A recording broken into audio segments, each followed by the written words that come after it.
that also came along with the people facing a rise in commodity prices. And in the face of all these economic difficulties, what is a country to do? The road to recovery, the title of our debate today. We will discuss together with my panel what the country has been through and also how to recover from all of this. Joining me here at the Payanke Lounge at the Seychelles International Airport, we have, first of all, Mr. Christophe Edmond, the first Deputy Governor at the Central Bank of Seychelles. Mr. Edmond, welcome. We also have Mrs. Marquise David, who is a business owner and also a tourism researcher. Welcome. And on my right is Minister for Tourism, Minister for Foreign Affairs and Tourism, Minister Sylvester Digon. Thank you very much, Minister. And we also have the CEO for the Seychelles Tourism Board, Mrs. Shirin Francis, who is also participating. And finally, the chairperson of the Seychelles Tourism and Hospitality Association, Mrs. Sibyl Cardo, present. Welcome. First of all, as I was saying earlier, I will start with you, Mr. Edmond. I was saying how the situation was for the country, which depends almost entirely on tourism. You, as the governor, as the deputy governor of the central bank, tell us how crucial is the tourism industry to us and how bad was really the situation? Thank you, Mike, for the question. Basically, as we all know, tourism is the main sector that contributes to 76% of tourism earnings, foreign exchange earnings for the country. So 2020, we saw that tourism earning basically reduced to more than 62%. So we used to, basically in normal times, 2019, we received almost $600 million in terms of tourism earnings. And this dropped to $221 million in 2020. So you can just imagine 72% reduction in tourism earning, how bad it affects the economy. And as such, basically, given that we rely heavily on tourism, our GDP basically contracted by about 13.1% in 2020. So this is significant. And as such, again, given that a lot of the sectors depend on tourism, so I would say basically almost a lot of businesses were affected. And as such, tax revenues decreased significantly. Government also has to come in with certain subsidies to support the workers, the businesses. Central Bank itself also brought in 2 new credit schemes to assist the businesses. So overall, 2020 was a very challenging year, and the loss of tourism arrivals and tourism earning affected the economy significantly. Mm-hmm. And I was saying earlier, we had to go into our international reserves. And of course, we had to prioritize the youth. I remember you had 3 priorities, fuel, medicine, and food. Mm-hmm. And how were you able to manage? Yeah, basically, central bank, we assisted the market. Basically, this is the commercial banks, whereby we have to sell foreign currency to the commercial banks for them to support the demand from their customers. We also have to do some direct sales to CPEC, because importation of fuel is very important. And also we supported STC for them to bring in essential commodities. And at the same time, though, we got some budget support from our main partners, such as IMF, World Bank, ADB, which also help in terms of keeping the reserve at a level which is, again, reasonable. But in terms of the sectors, what we saw is that because the supply was short compared to the demand, we saw that the currency depreciated quite significantly, from 14.50 to all the way to 22 rupees to the dollar. And this basically resulted in importation being very expensive. So the importation of goods and services becomes very expensive. And as a result, as we all know, cost of living increased, and the inflation figure also basically increased. And how bad was it, Mr. Edmond, before I move on to the sector itself, how bad was it, the situation? We know in 2008, the Seychelles also went through an economic crisis. When you compare to last year, how bad was it? I would say it was worse than 2008. Why? Because in 2008, we had an economic crisis, basically some also leads to the financial crisis. However, 2008 onwards, we received tourists, so arrivals was there. So there was a problem of foreign currency shortages. There were some macroeconomic indicators that need to be sorted out. But in 2020, tourist arrival was very low. And tourist arrival is our main, basically I would say our mainstay, whereby we need tourists to come in the country to support the development of the country, to bring in foreign currency, which in 2008, although we were in an economic crisis, but we received arrivals. And in fact, 2008, 2009, the situation improved quite fast. Okay. And Mrs. Cardo and Mrs. David, you both are in the tourism sector, which was hit directly. Tell us a bit of your experience during that phase. Mrs. David. Yes, thank you. I think, if I may, I would like to speak a little about the macroeconomic impact of the sector in placing Seychelles in an international context. According to the World Bank, in fact, Seychelles, we are the sixth most affected country economically in terms of the COVID impact. When we rank countries according to their GDP growth, we see that number one, the most affected country, in fact, was Maldives, and we come as number 6. At the same time, Maldives is the most tourism-dependent country in the world, and we are the second most tourism-dependent country in the world. I think it's important to put it in this global context, because what the economic crisis derived from the COVID, what it's showing us, it's only revealing the high vulnerability of Seychelles as a small island developing state. We know that small island developing state, and Seychelles has been a pioneer in this on the international scene, we have always been claiming our vulnerability. And today, the COVID impact illustrates that yes, we are vulnerable.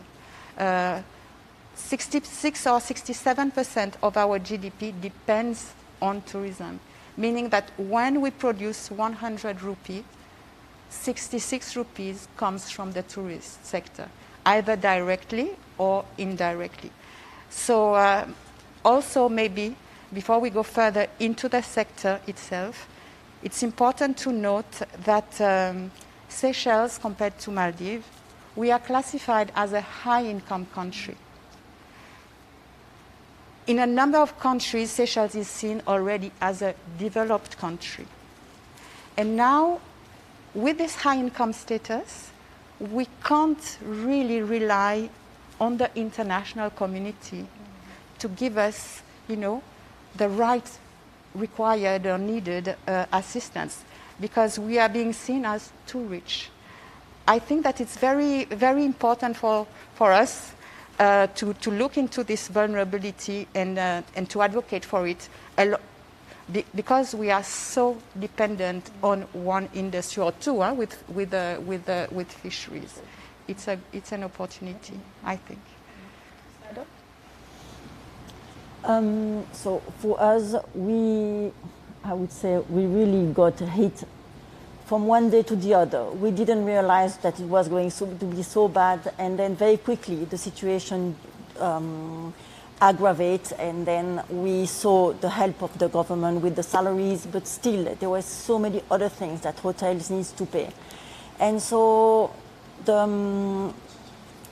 we were in a way, we were falsely sustained for quite a while because of the help of the salaries at 100%. I'm not criticizing it. What I mean is, if from the beginning we had decided that instead of giving the 100% salary, we were already cutting down, everybody would have realized the situation, how really bad it was compared to only the businesses. Because all the workers and everything, by having the full salary, didn't really have the impact of what was happening, which is only happening now because everybody cut down the salaries, because the help of the government has decreased. So the result of what has been going on for the last year is that now, even though we have reopened the country and everything, the recovery for us is going to be very difficult, because the whatever reserve we had are completely dry. And so when you need to reopen a place, you need to buy reserve again, you need to simple examples, but put alcohol in your bar, on everything which require cash that you don't have.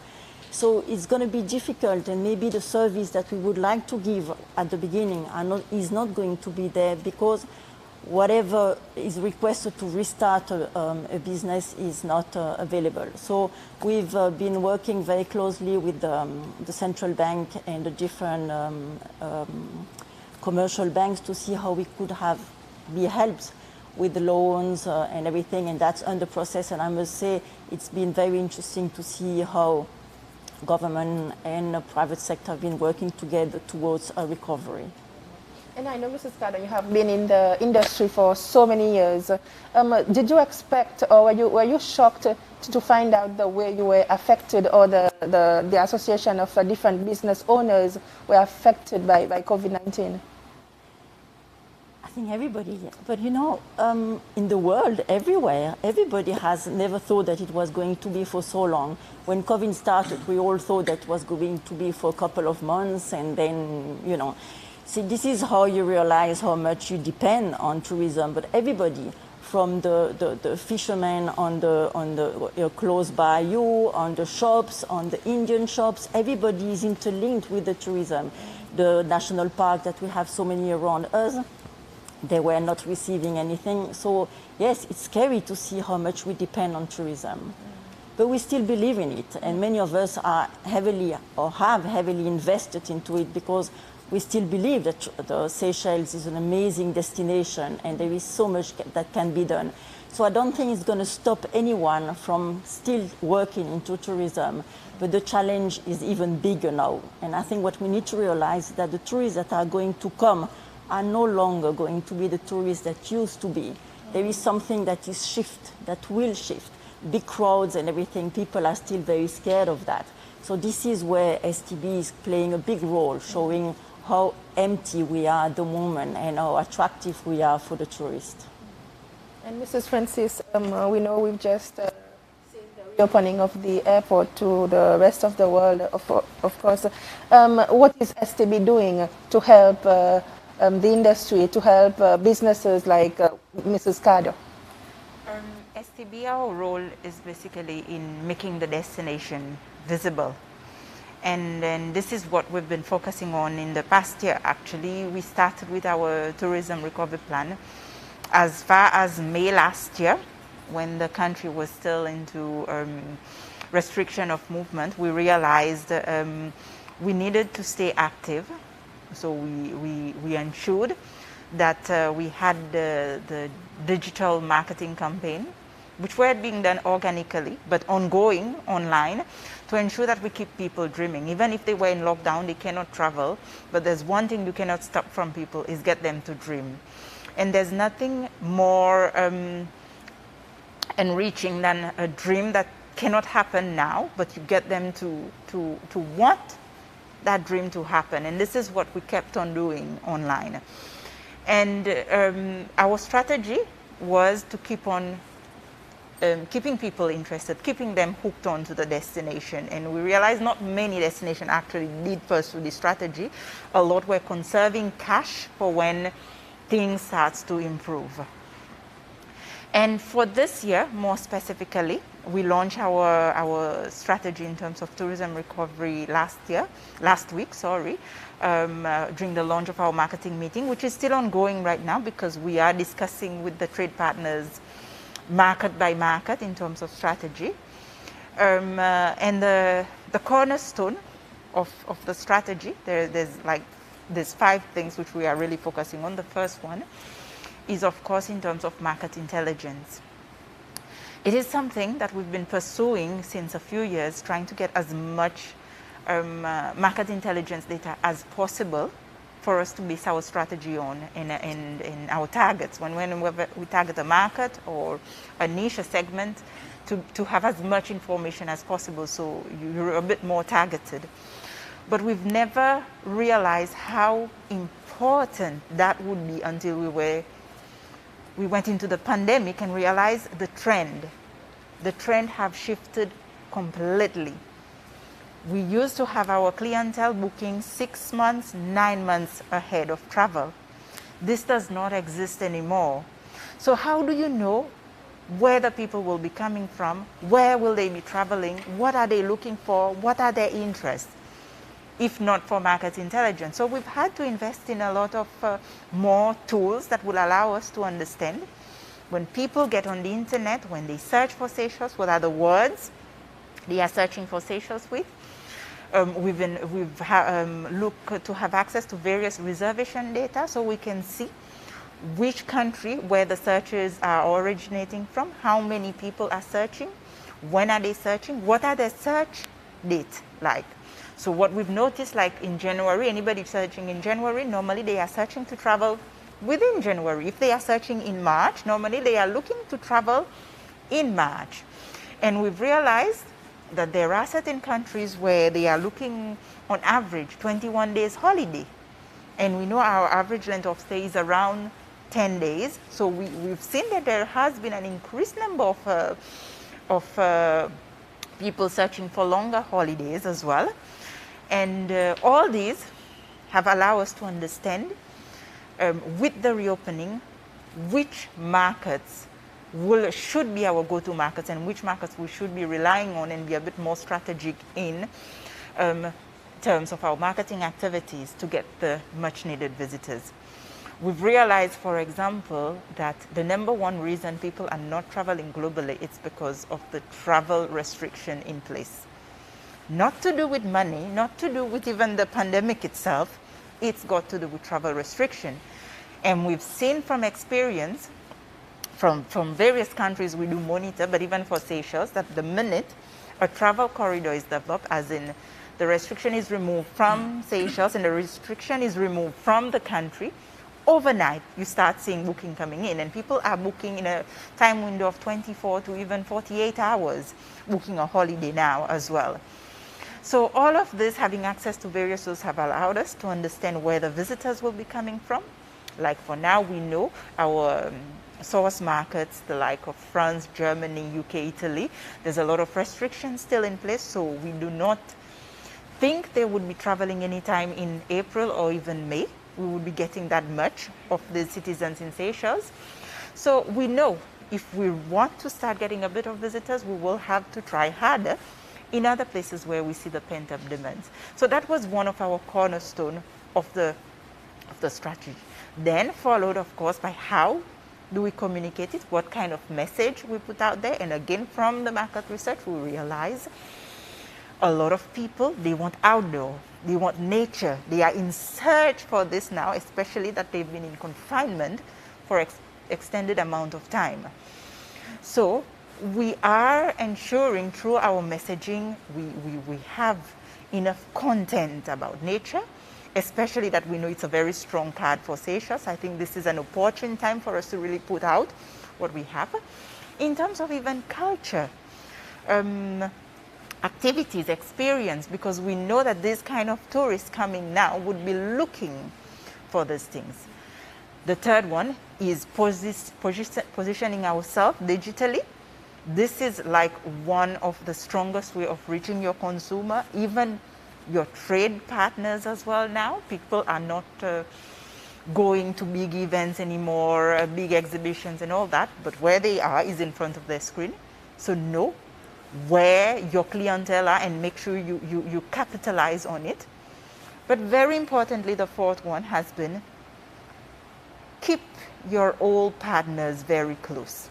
Whenever you are in difficulties, you will never be able to do it alone. If there's anything you should do is know who are your strategic partners, who are the ones who've been always faithful with you. You keep them close, you nurture this relationship, and you partner with them, because for every dollar that we're going to spend, your faithful partner will spend another dollar together with you if you go with them. So we realize we cannot do this alone. We will never be able to do this alone. This is where our airline partners, our trade partners, our media partners have become kings and queens for us. And we know since last week, the 25th, the airport has reopened. Mrs. Francis, do you feel your efforts bringing in fruits? I know it's only been a couple of days, but is it starting to bear fruit? I would say yes. As over the last 4 days, we've received a little bit over 3,000 visitors, mostly from a lot from emerging markets. As I mentioned, our source markets, traditional source markets, there are still restrictions for travel. We are having a little bit of French and even German, but it's really low for the moment. And having worked side by side with the strategic partners also, we are seeing the fruits, because our strategic partners, who are they? Our airline partners. We've made sure since last year we've kept them by our side. So the minute the minister made the announcement about opening up, the same day the news gets to them, gets to their head office, gets to their CEO, and we're already planning how we're going to tackle this. So having worked side by side with them, we have seen the result, because they are as equally excited to bring the visitors to your destination as we are, tourism board. Even our partners in the trade locally, in the trade international, they are as equally excited to bring these visitors here. And this is what we wanted to see. At the end of the day, I wouldn't say it's just an STB job, a tourism ministry job. No. It's been a collective effort with all of our partners, what we've been seeing in the last 4 days and what we will be seeing in the next coming days. And Minister Radekon, if I can use that term, it was a bold decision to decide to open the airport. And we know out there are a lot of people saying, maybe it's not the time yet, maybe let's wait a little bit more. Why was it important to reopen the airport as of last week? It's clear. I mean, the Deputy Governor has told you, what situation we've been in since last year. And I know from the Ministry of Finance, my colleague, as you know, sits on the cabinet, tells us what the situation is, his projections. We saw that it was dire. I mean, things were getting really, really bad. And government would have had, within the next few weeks, would have had to make certain drastic decisions. So we thought that, as part of the plan that we had, and if you recall, the whole strategy all along from January was to vaccinate our people.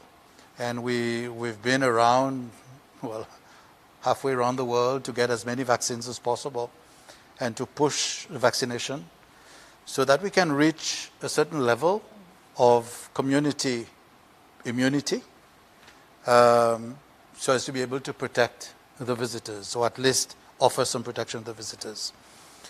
I think we've achieved that to a certain level. It doesn't mean that, we let down all the guards. We have to insist that people, both the locals and the visitors, follow the sanitary measures that are in place, wear the mask, keep their distance, wash their hands regularly. So it's that because of the plan that we had. And once we've achieved that, if you recall, we had initially said mid-March. When we looked at the figures of vaccination in mid-March, we were not quite there yet. That was done in consultation with the Ministry of Health. The doctors, health professionals were not comfortable that we were ready then. And that is why we pushed it for a week later. And yes, when we opened in March, yes, it was a bold, courageous decision that had to be taken. We live with that.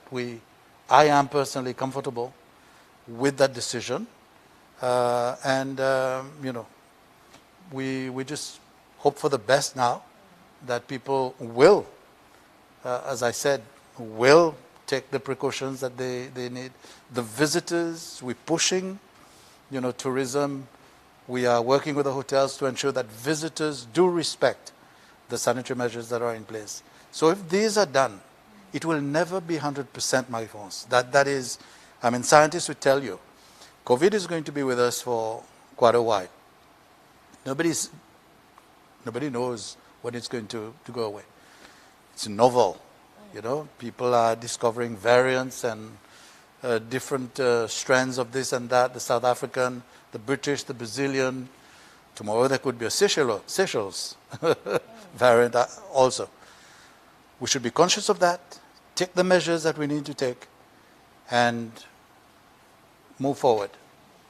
sometimes there are some complaints that, especially I've heard from small tourism establishments, they say sometimes it's more difficult for them to attract visitors, especially at this time now of COVID. What is the policy or plans to help those establishments? No, the policy remains the same. I mean, STB in its marketing promotes a destination. We're not in the business of selling a particular hotel, a particular establishment. We sell the destination, and we hope that in that marketing that we do, all the establishments would benefit.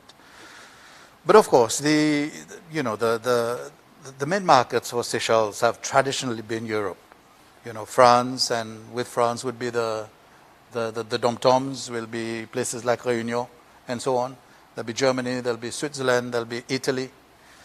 Those are the clientele normally from those countries. You would have a good mix. Those who would go to large hotels, 5-star establishments, hotels, small hotels, and then filter down to guest houses. But we're not there. It is clear from what we're seeing now. The however many private jets that have come in over the weekend, the plane loads of visitors from Russia, from the Middle East, from Israel, it looks at that category of visitors at the moment are going to hotels. They're not filtering down yet to the small hotels. We hope that that will come. It is personally my hope. What we need to do, what I need to do, and this is what I've been doing as part of my trip to Praslin last week. I did not get to visit all the establishments. It was only the beginning of a visit, of several visits actually. The first one was to reassure the small hotel establishments that we need to continue. They need to continue preparing for the arrival of visitors. On our side, we will continue to promote the destination, and in the destination will be all these small establishments. Maybe Mrs. Cardo, when hearing all this, what are your thoughts? I think we need to realize one thing. We keep talking about Seychelles, but we need to look at, as Minister said, at the European market. And what has happened there is that many people lost their job, but also entrepreneurs that had their own business, like discotheque, like entertainment, like a bakery in a place where all the tourists were having, they had to close down. Those were potential clients coming wherever in the world, and they've lost everything. So where were those clients going? Into the, not so much the guest house, but a small establishment between 3 to 4 star, whatever. All that category of people is going to take years for them to restart traveling. The others going to the small establishment, guest house or self-catering is just a question of reopening their countries for them to come here. But there is a category of clients that are no longer going to travel for quite a while until they recover themselves financially. And that's going to hit the category of hotels, for sure, everywhere, not only Seychelles. And that's very scary. David? Yes. I would like to start by saying, well, by asking a question. Why is Seychelles perceived as being a luxurious destination? What makes us, what is our luxury? I tend to think that our genuine luxury does not lie in the hotels. The hotels are building on nature. I tend to think that our genuine luxury is nature. And and this applies to all tourism establishments, irrespective of sizes. Where small tourism establishments are concerned, according to 2018 report, I think that in terms of the bed supply, we represent about 40% of the total bed supply on the Seychelles market. 10%, 40% self-catering guest houses, 10% small hotels, 40% large hotels, 10% liveaboards. This is our market structure, altogether representing something like 13,000 beds. And this was in 2018.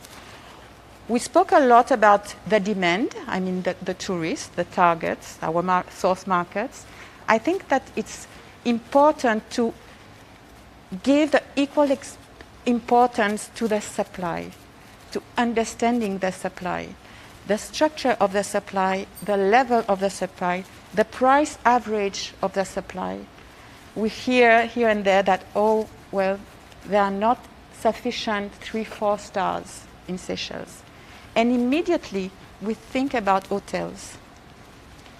But what about the 3-4 stars that are self-catering, that are guest houses, that are small hotels? I think it's very important for us. The World Tourism Council talks about the tourism reset, that the COVID is associated to this notion of tourism reset. Maybe it means that we should take this time to sit and look at what we have to offer, what we want to offer. When we think about small tourism establishments, I put myself in the shoes of someone who's traveling. I would, with my family, I would like to go in a little house because I know that there won't be many people mingling around. I will be in my little family, my little space. I think that small establishments represent a genuine value added in this current COVID situation. And unfortunately, I think this is what the market dictates. We have small establishments have not been made visible enough.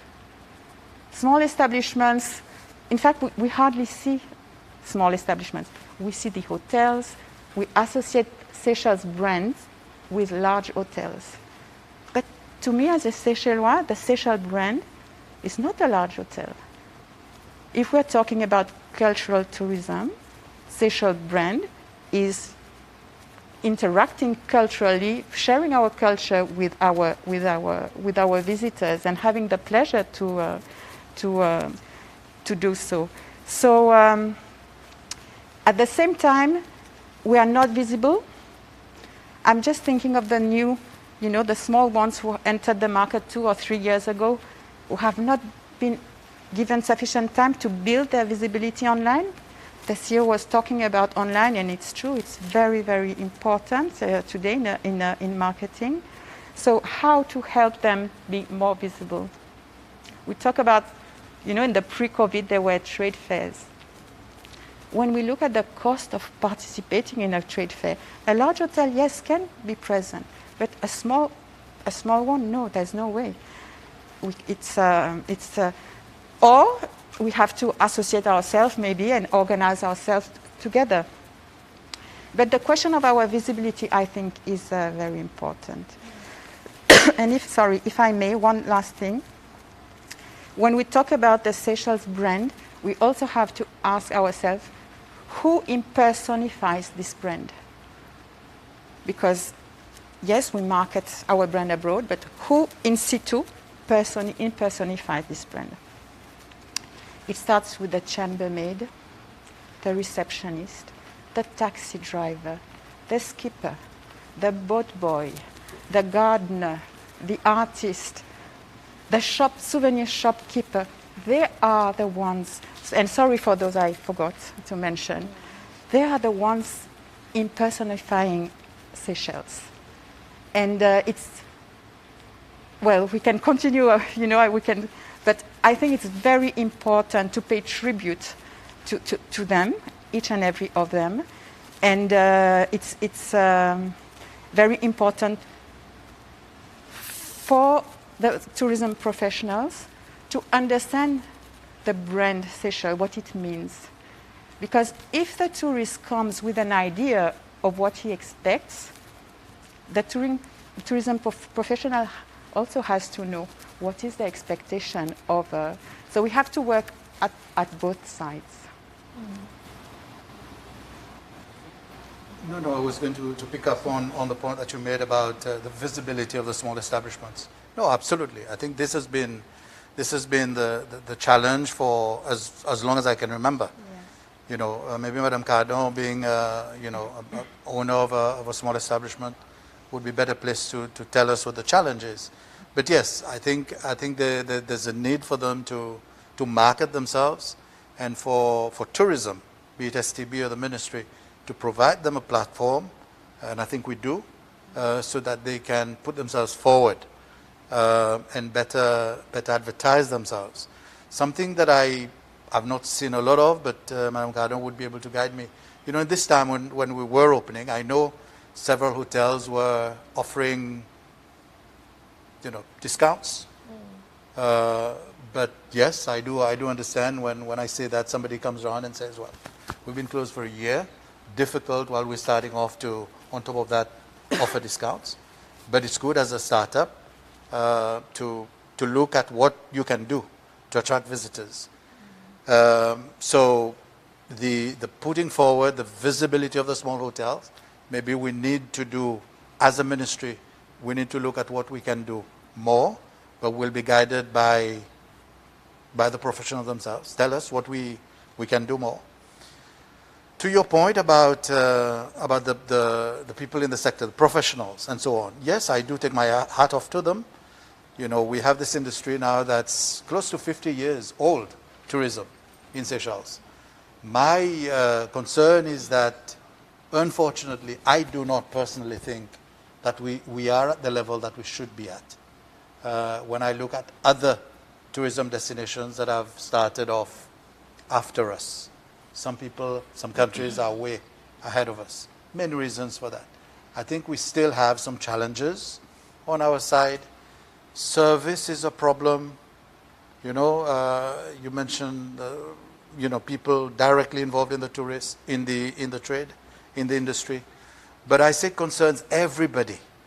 If it's a Air Seychelles flight, I expect from the minute a visitor steps on board Air Seychelles, he or she should feel that Seychellois warmth. It should be on there. When he lands here, the immigration officers should be a little bit more friendly.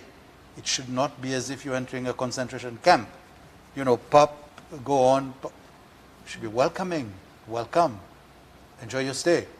You see? I do not see there. So there's a taxi driver. There are the two guides, receptionists at the hotel, the chambermaid. Everybody. In fact, everybody in Seychelles.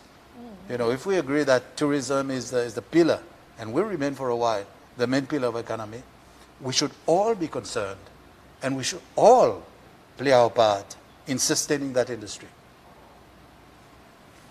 Skylar, I saw you wanted to say something? Yes, I think SHGA has been working very closely with the STB for the last couple of years, whenever there was, as much as possible, when there was a travel fair, to go to attend. And we were always invited by the STB, and as SHGA, we were regrouping hotels that wanted to participate. The fees was minimum to 100 or 200 euro just to cover the cost of the... But nobody was coming. I was almost had to beg for people to be there. So, you know, if you want to be helped, you need to go forward. It's very nice of you to transform your house or to build something and then sit and expect you to be sold. That's not how it works for none of us. Everybody has to do something, either go to STB or, you know, you need to market yourself.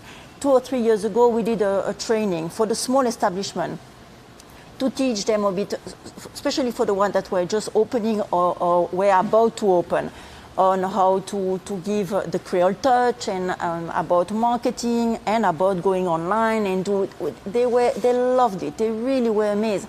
But we were very surprised to see the minimum knowledge they had about how to market their hotel compared to the investment they did. So you see, it goes 50-50. You need help, but ask for the help also and make your support as well for you to be advertised. You cannot expect to be on booking.com tomorrow, opening your, and then sitting waiting for booking.com to start giving you the booking. Of course they will maybe, but you need to go other ways as well, because when there was a pandemic, booking.com stopped, nothing else. Then what? You see, so I think we need, anybody that wants to have a business need to understand everything, how to promote themselves, but don't only ask to be advertised. Do your part of the advertisements. If I can just, I was going to add something very quickly on the marketing of visibility for smaller establishments. With the advent of technology, I think there's a real opportunity for all these small establishments. They don't even need to wait for the trade fairs anymore. There is a real opportunity for them there in terms of visibility. And this is a work that we started a few years ago in terms of training. We've done a lot of training, digital marketing training, to try and get our small operators to understand that you have a tool right there which you can connect directly with your customer, but you just need to know how to use it and how to make the most out of it. And it is something which is ongoing. This year as well, we'll plan to have it. And we realize in the recovery, they are the more vulnerable one. And as STB, we need to find ways to also give them the necessary push and support. There would be new platforms that would be coming online very soon that will allow them to get more visibility. Like every marketing promotion we do, it may potentially generate traffic directly to various pages on our Seychelles.travel.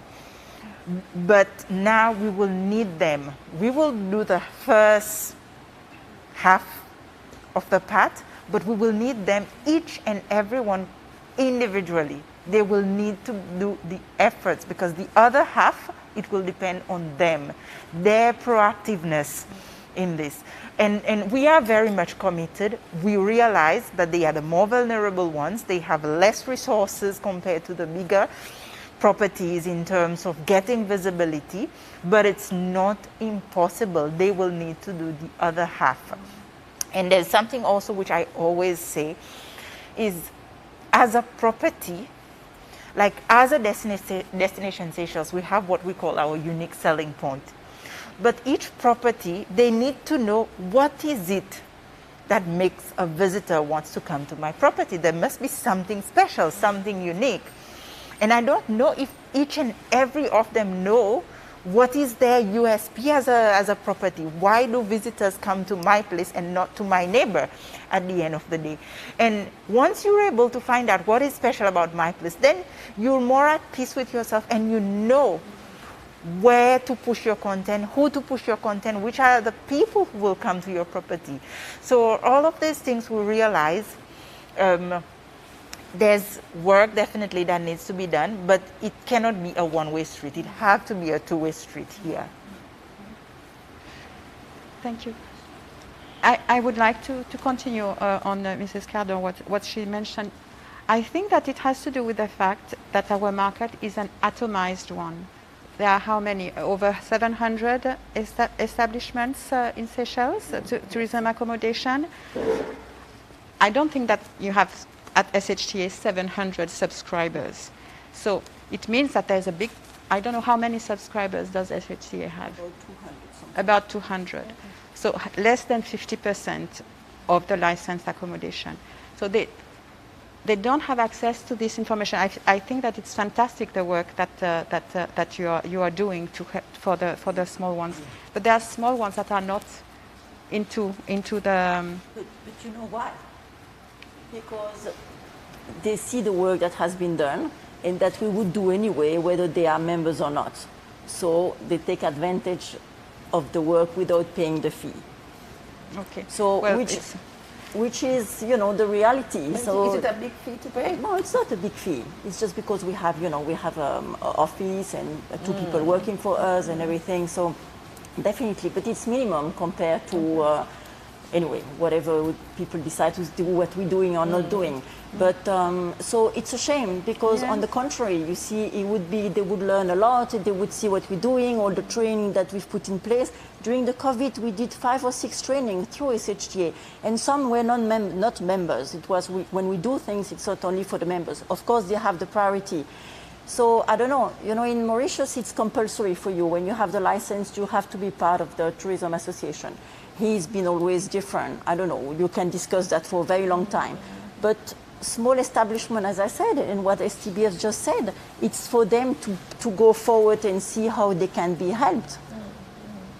And to push the discussion further, we say we need to open the airport we are happy tourists are coming in, but how are we ensuring that the money that is coming in, they are actually staying in the country, and there are things, first of all, to spend on, and also that the money is actually staying in the country?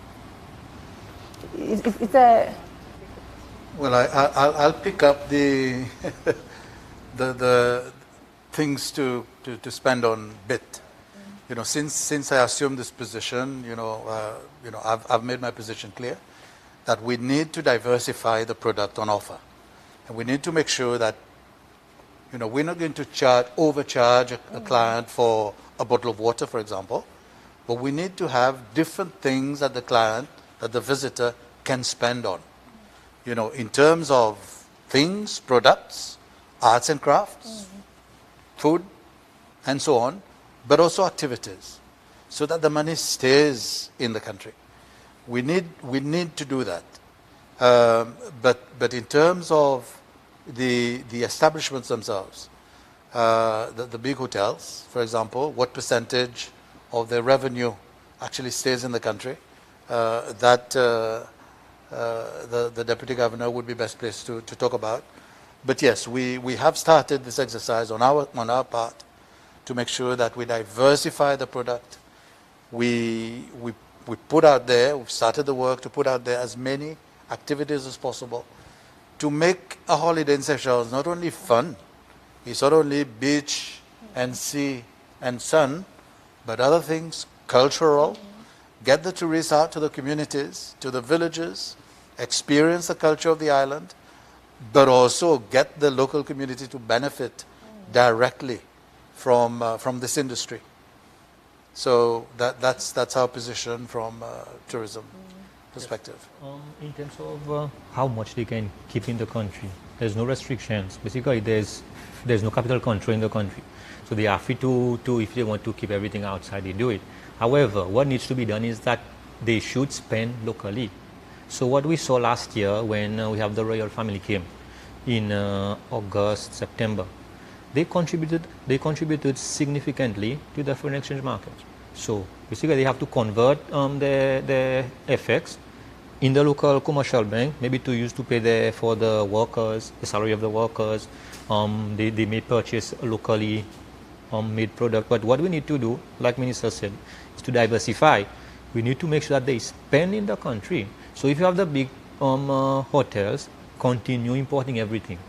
So definitely most of the FX will go overseas. So if they can use to spend in Seychelles, like the customers, like different type of activities, or even products, food, if the big hotels can basically buy food locally with the fishermen, with the in terms of agricultural products and any other things, this will help keeping some of the foreign currency in the country. So this is why we want to make sure that locally people are doing enough also to support the economy and get these big hotels to buy their things locally.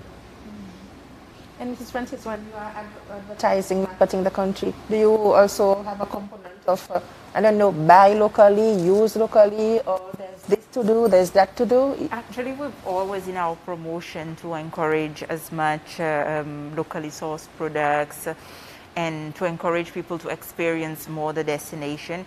And this year, we're even going a step further in that the way we are doing our communication, we have specific campaigns that we are going out very aggressively and very boldly with 3 key themes. One of it is actually a Creole rendezvous. So we're giving visitors the Creole rendezvous. We're telling them when you're in Seychelles, it's all packaged in there, to buy local products, to support the local community. And this is where even our small structures, our small homegrown structures comes in there, because this is, Mackie spoke about the Seychelles brand. This is if you really want a truly authentic Creole experience. This is when you come, you stay in a homegrown properties, you buy local products, you go buy your fish, your vegetables at the farmer's market, for example. So we do have one team this year that really pushes that. But we cannot push a campaign empty. It needs to be filling with things. This is where our experiences, we need to have more of these authentic experiences in Seychelles. Because the minute you push out this communication, the visitors, when they are doing the itinerary or the minute they land here, they are going to ask us, where is this traditional village you showed in your photo? Where is this place I can go and see a fish trap for real? Because we have photos of this, remember? Where is it we can go and see a local mucha dance, for example? We have photos of this that we push out as our part of the cultural experience. So this is the little gap that needs filling in, and I believe if we really, the kind of visitors traveling today are no longer, like the minister said, the beach, only beach and sun kind of visitors. They are very looking for experience. It's more experiential kind of tourism. They want to experience, they want to do things in the destinations, they want to get beneath the skin of the destination, and I think the time is now. If we really want to capture this kind of tourism, the time is now. All of us individually, we need to find ways. Businesses, anybody who even owns a small self-catering establishment, I believe, other than your self-catering establishment, isn't there any more value-added things you can do as an owner of the place to make it a truly authentic experience?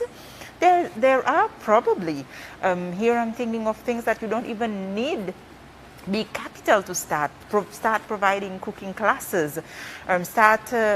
Somebody can start putting up a program of teaching people how to dance, moving their hips. You don't need big capital. You just need people who are committed, who are passionate about this, and we are willing to put this together. We have a platform that we can put all this experience today for people to know. We just need people to start taking initiatives to go forward this direction. Yeah, no, absolutely. But the tendency of people is then we put out, we do the work, STB does the work. But then people, the other day I was asked, what are you going to do about it? You as minister or government, what is government going to do about it? Government is creating the opportunity. Then it's up to people to, grab it and run away with it. It's not happening. Yesterday, I'll give you an example. We know that over the last few days, people have been flocking to Seychelles. It is a fact. I say flocking, yeah, big, but from where we were, it is a flock. I drove through Victoria yesterday afternoon. It's dead quiet. I expected to see one of these, a few of these kiosks open. You may not get, a queue of people coming, but I expected at least those would be open. Maybe the odd visitor driving through Victoria, on the way south or up north, would see something open. Nothing open in Victoria. And Victoria, I'm sorry, Mayor is my good friend, will think I'm having a go at him. No, I'm not having a go at the Mayor. The Mayor also puts the facilities or whatever, puts out ideas. It's the business people, the community, to run away with it, put it. It's not happening. The villages, yes, we are working with them, we are pushing them, but please, c'est loi. Levez débrouiller. Mrs. Cardo, maybe you in the industry, Mrs. David, why are people not picking up on these things to take the opportunity? You mean to start new businesses? Because it's not easy. Okay, there was something from the Chamber of Commerce of the not easy business of doing, not easy. Voilà. Okay. Yeah. So this is where we are. Also, there are new people coming with new ideas. Let's say, it's just an example, electrical bicycle. There is no license for that, so you cannot have it. That shouldn't be the case. It's a stupid example. There are other things, but maybe there should be a board proactive together with the tourism, STB, and business entrepreneurship or something, Seychelles business together saying, okay, there is an idea of a new one, let's do, how can we do it? And then we could start. But it's very difficult for people to start new business. An example on Praslin is someone that wants to do skydiving. He's been here for 3 years. He's still waiting. It was not possible to do it on Mae, so he has to do it on Praslin. He's still waiting. But somebody has to. You see, so start. that would be an amazing You know, thing. many years ago when we started, old STB, we started Bazar Labrine. You know, it was out of nothing. You know, with Katrina Soleil and her team. It was really out of nothing. We just said, okay, what would get people, visitors especially, midweek, to get away from the beach? Something for them to see, something to do for them to experience and spend on. Okay? Just like that. Called a meeting of a few bazardiers plantés from Anglaise area, La Bâtie, a few fishermen, a few craft vendors. Okay? Yep. We started off just a few songs, somebody playing the guitar, authentic Creole it was, and it grew. Unfortunately, it got out of hand. Après, il vient un bazar, fancy fair. That was not the idea. The idea was to have something authentic, Creole, selling Creole products. This is where tourists would spend money on local crafts, arts and crafts. After that, you saw things imported from Thailand with a little sticker on the Seychelles, with a little flower, a little whatever. But the point I'm making is that this is one example that started out of nothing. No investment at all needed. So we need to have that entrepreneuriat. All the activities organized by the tourism were a success. 2 or 3 years ago, it was a tourism week. Look, when we did the waiters race and everything, the l'engouement, the people coming and having fun, and it's true. That's what clients want when they are here, something different. And it's the thing is, you need somebody behind. It's not just something that you come up with. We need to have a committee organizing different events or whatever. That's besides starting new business. But I think it's true that I don't know who, I'm just saying that between the tourism, the private sector and STB, we should have a committee saying, okay, in October we'll do that, in November we'll do that, because it takes a lot of time to organize those kind of activities. A lot of, research and everything.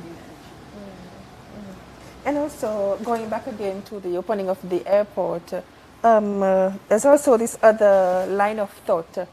Are we ready maybe to, as we know already, tourists coming in, they don't need to have a vaccination certificate, they only need the 72 hours PCR test result. Are we also maybe opening a door to COVID coming to the country? What are your thoughts?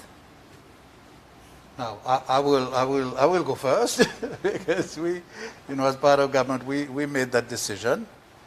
But as I said earlier, COVID is going to be with us for a long, long time. Scientists cannot agree on how many years we're looking at. I think the important thing for us to, as a government, what we've considered is look at the balance of risk. Opening up, by how much, and the health of our population. As I said, we said, okay, let's focus on vaccination. At least that will be a sort of a buffer, a sort of protection. Okay? Then there are the countries that these visitors are coming from, apart from the PCR test. At the moment, because of the challenges we have with South Africa, not only as a country with the variants, but also a challenge with the British government, our being on the red list. We say, okay, we won't take South Africans for the time being. We asked for a 72-hour PCR test. Is it foolproof? No. Obviously, it can't be foolproof. Our vaccination, is it foolproof? No. We can still be infected with our vaccination, even the 2 doses, however many doses we take. So we say, okay, we are in a dire situation economically. We need to open up, take the precautions as much as we can, continue to wear your mask, social distancing, and so on. The hotels receiving the visitors, 535 at the last count, maybe a little bit more now. They've been trained. They have a set of SOPs.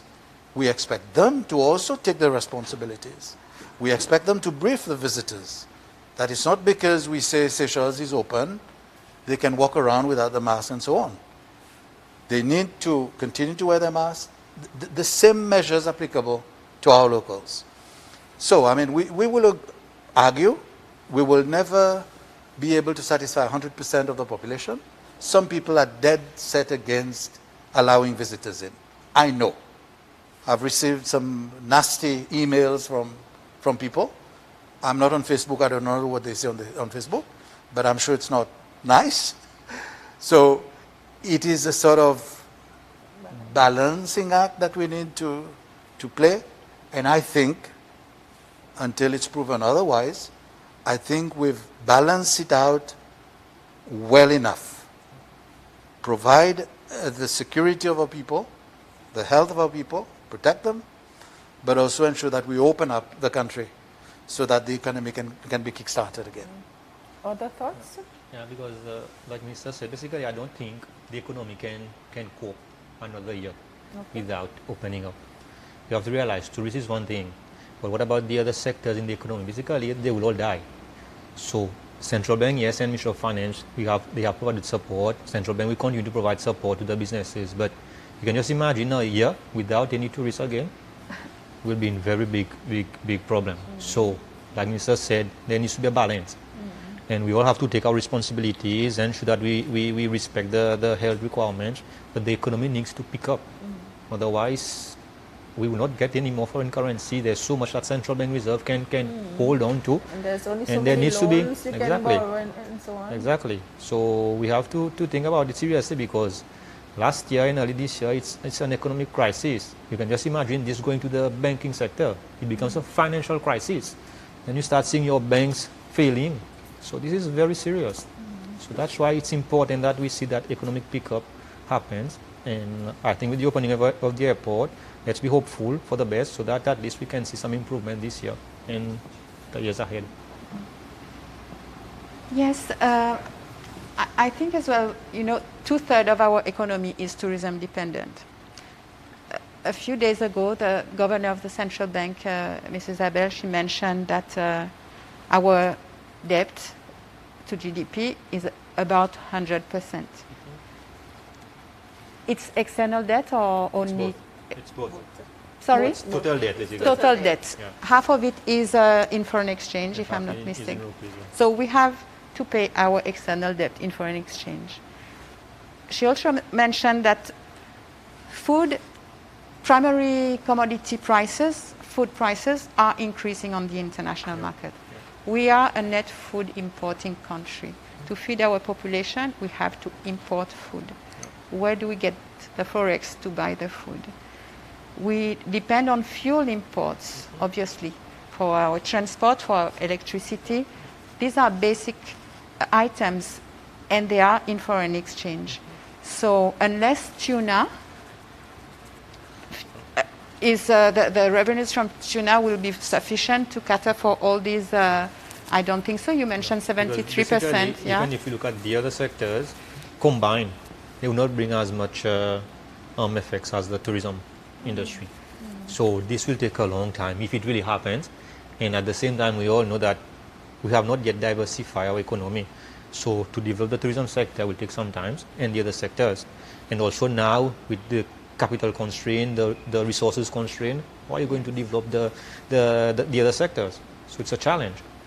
So your bet is more on the tourism sector.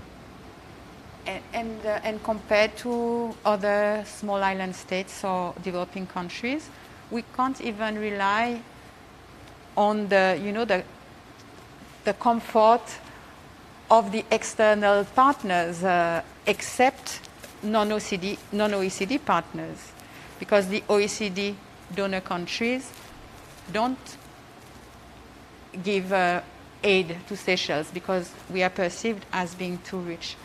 So there are trade-offs, difficult ones. I would not like to be in a politician's shoes right now. But one that we maybe should never lose track of or forget, I think, is environment. Ideally hope that in our quest for more tourists, in our quest for this catching up effect, to the pre-COVID period, we don't lose track of all the efforts that have been internationally at least done on the need to preserve the environment, and nationally as well. I sincerely hope that in hoping to increase our tourism arrivals, we don't in the process consider the building of too many new hotels. Where is our sustainability? Where is our carrying capacity? Again, our luxury is our environment, our nature. And this is why tourists come to our country. So it's very precious for us and for our future generations. And if I can just add, I really like the echo of what Minister started with, and Christophe and Mark is here.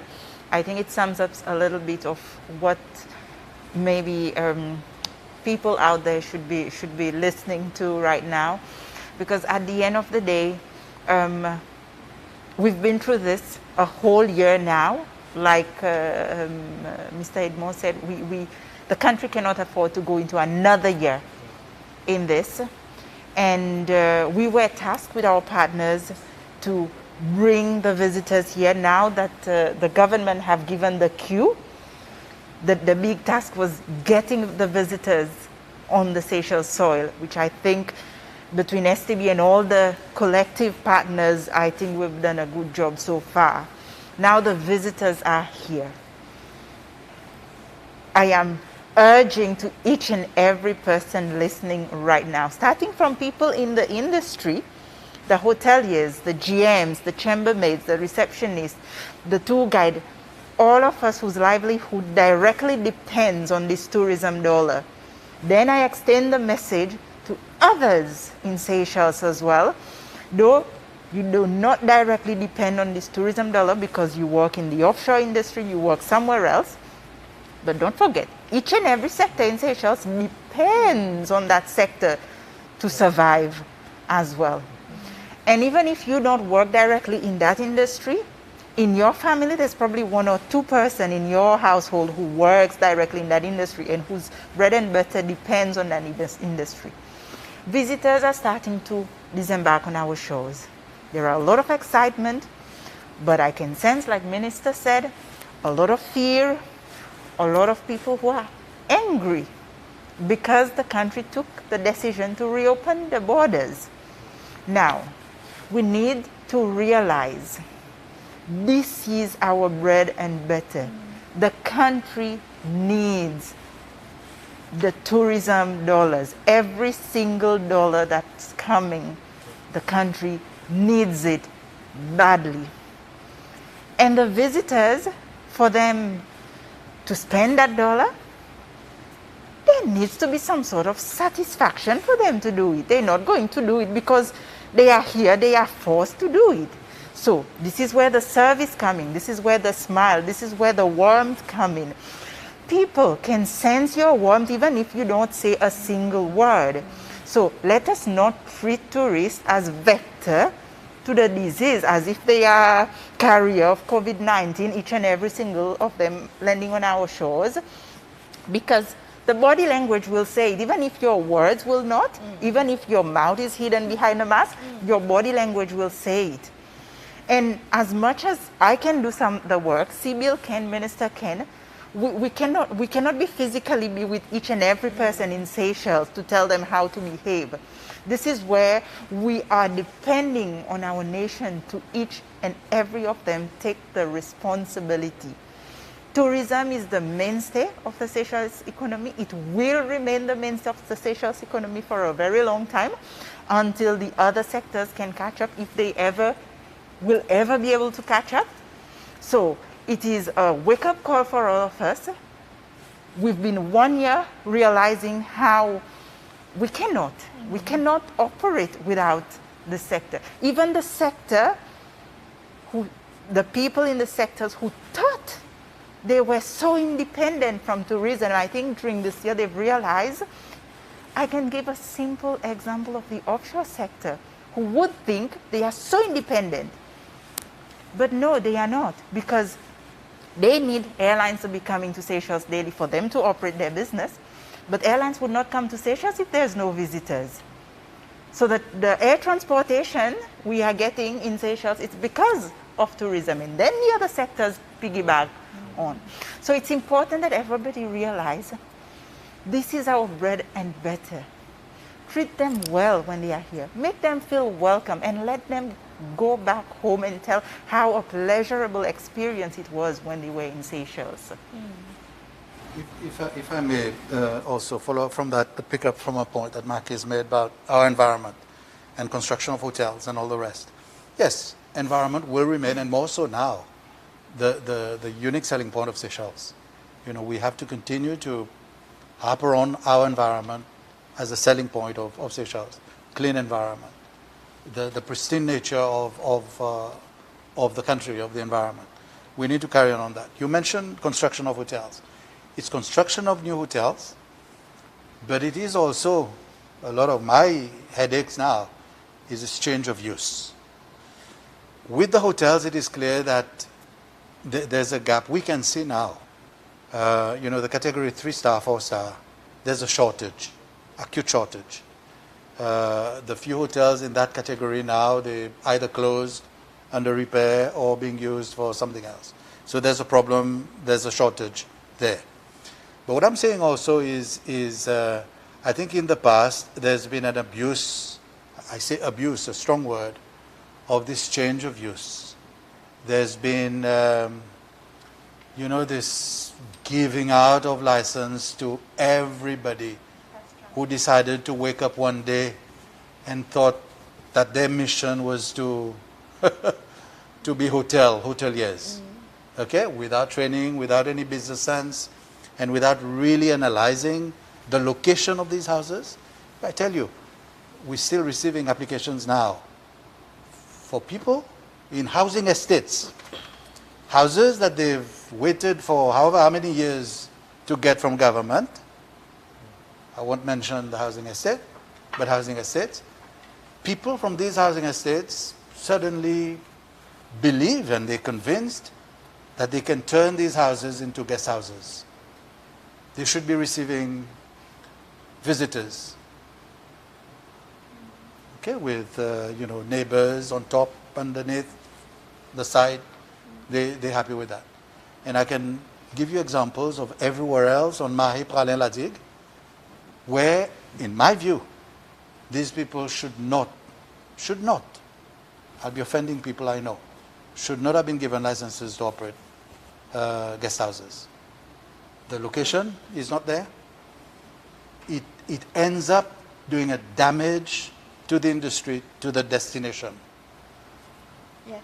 So we need to address this. Change of use, I agree. Construction of hotels, where these hotels are, the architecture of these hotels. You know, at times I look at some hotels, you know, I just ask myself, who approved these planning permissions for these hotels? They don't blend in the Seychelles environment at all. So this also we need to look at and address. Minister, I follow you, but from being in the industry as a small establishment, one thing maybe is you're talking about the fast tracks, huh? The change of use, it used to be called fast tracks. No, it's two different. It's different? Yeah. All right. We know that at the level of self-catering and guest houses in Seychelles, there are a very significant number of 3 and 4 stars establishments.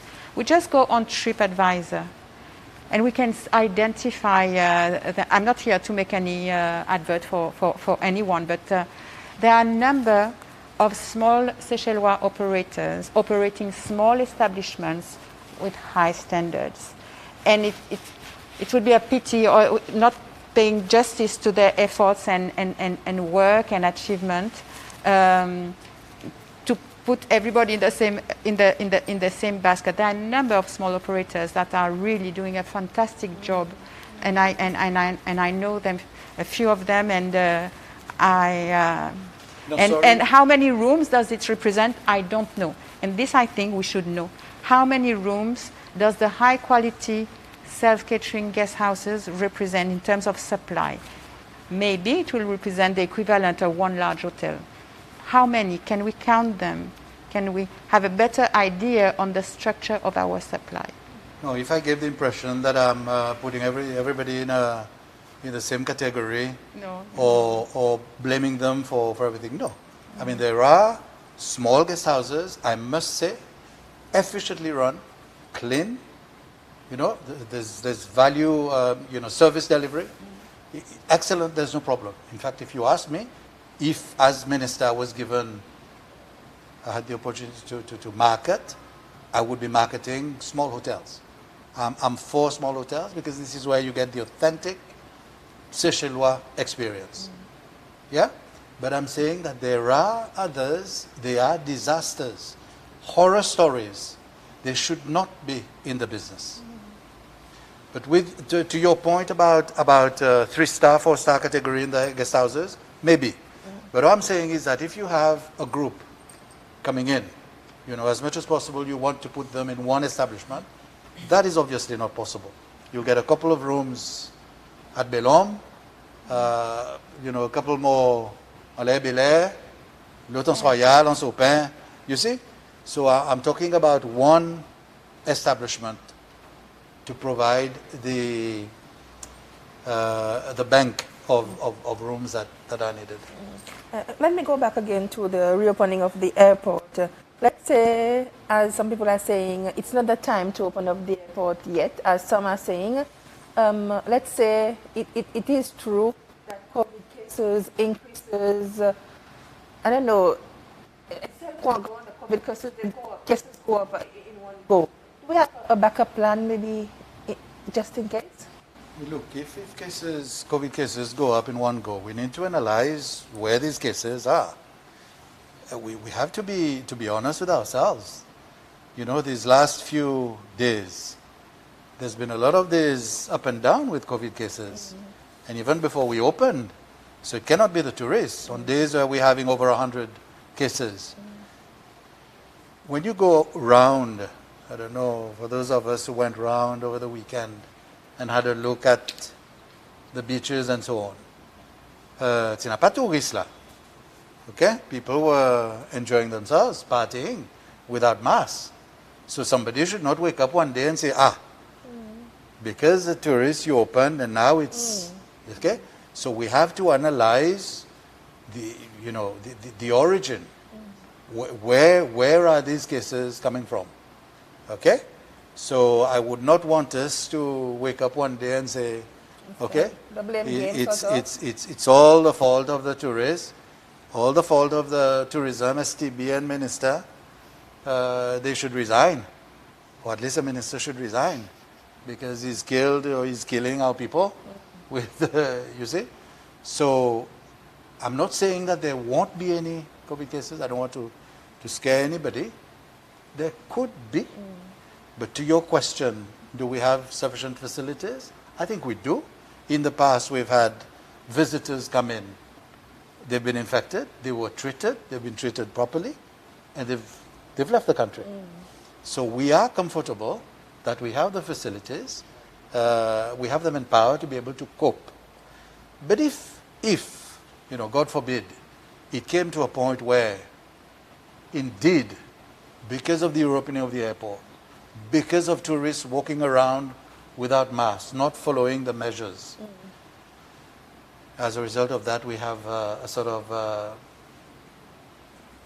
breakout of infections. We will need to then relook at our measures, reassess, look at what we need to adjust. So it's like that. It's very dynamic in terms of both the virus itself, on the measures that we need to put in place to address whatever outbreak, if any, there may be. Scott, you've been a bit quiet in all these discussions.